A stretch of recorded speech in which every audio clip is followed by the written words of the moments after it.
2024 में लोकसभा चुनाव होने वाला है और इसको लेकर सभी गठबंधन में पार्टियों के बीच सीट शेयरिंग की चर्चा भी अब तेज हो गई है।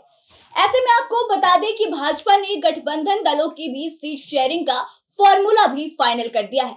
बिहार की 40 लोकसभा सीटों पर भाजपा खुद लगभग 30 पर अपने उम्मीदवार उतारेगी, लेकिन आपको बता दें कि जो फॉर्मूला बीजेपी की तरफ से तय किया गया है उसमें लोजपा के दोनों पक्षों यानी कि चिराग पासवान की लोजपा रामविलास और पशुपति कुमार पारस की राष्ट्रीय लोक जनशक्ति पार्टी को 6 सीट देने की बातें सामने आ रही है।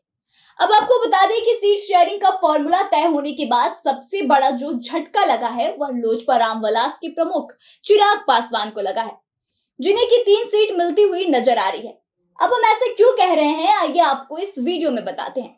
नमस्कार, आप देख रहे हैं द बिहार प्रोजेक्ट और मैं हूं आपके साथ आत्मजा। दरअसल चिराग पासवान के पिता और दलित नेता रामविलास पासवान के नेतृत्व में और विभाजित लोजपा 2019 में 6 लोकसभा सीट पर चुनाव लड़ी थी और भाजपा की सांसद सीट के बंटवारे के तहत उसे राज्यसभा की एक सीट भी दे दी गई थी। चिराग पासवान ऐसा ही चाहते थे कि उनकी पार्टी में विभाजन के बावजूद भी भाजपा इसी व्यवस्था पर काम करे। लोकसभा में विभाजन के बाद बनी दूसरी राष्ट्रीय लोक जनशक्ति पार्टी के प्रमुख चिराग के चाचा और केंद्रीय मंत्री पशुपति कुमार पारस है, जो कि फिलहाल एनडीए के हिस्से में है।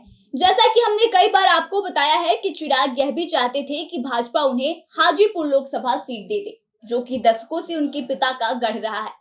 लेकिन वर्तमान में संसद में पशुपति कुमार पारस इस सीट का प्रतिनिधित्व कर रहे हैं।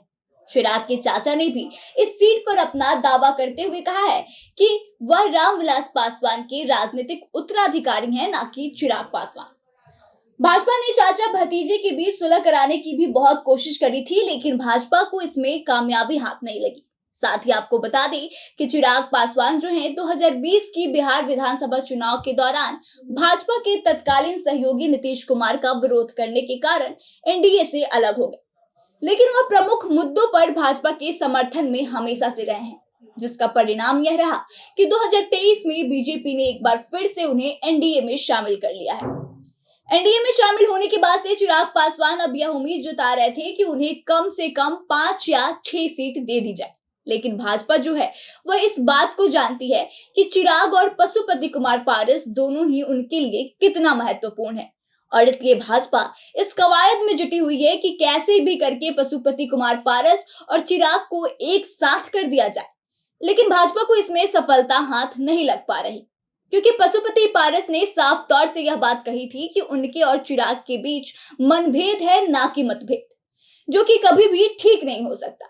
वहीं चिराग लगातार अपने पिता की सीट से चुनाव लड़ने की बात कहते आ रहे हैं। हालांकि बाद में उन्होंने एक दांव भी आजमाया और कहा था कि उस सीट से वह चाहते हैं कि उनकी मां चुनाव लड़े, लेकिन चिराग पासवान का यह दांव भी नहीं चल पाया और अब जो खबरें सामने आ रही है उसके अनुसार भाजपा ने यह फैसला किया है कि लोजपा के दोनों गुटों को मिलाकर 6 सीट दिया जाए, यानी कि 3 सीट पर लोजपा रामविलास को और 3 सीट राष्ट्रीय लोक जनशक्ति पार्टी को दिया जाए। अब इसलिए चिराग पासवान को बहुत बड़ा झटका लगा है, क्योंकि चिराग पासवान अकेले 6 सीट की लगभग उम्मीद लगाकर बैठे हुए थे। ऐसे में देखने वाली बात यह है कि जब सीट बंटवारे की घोषणा की जाएगी उसके बाद चिराग पासवान इस पर कैसे रिएक्ट करते हैं। क्या चिराग पासवान 3 सीट से मान जाएंगे? आपको क्या लगता है कि क्या वाकई में भाजपा को चिराग पासवान को 6 सीट दे देना चाहिए, या फिर भाजपा की तरफ से चिराग पासवान को 3 सीट देने का फैसला सही है? आपको क्या लगता है? विचार करके कमेंट करें और आगे की तमाम खबरों के लिए बने रहे हमारे साथ, देखते रहें द बिहार प्रोजेक्ट।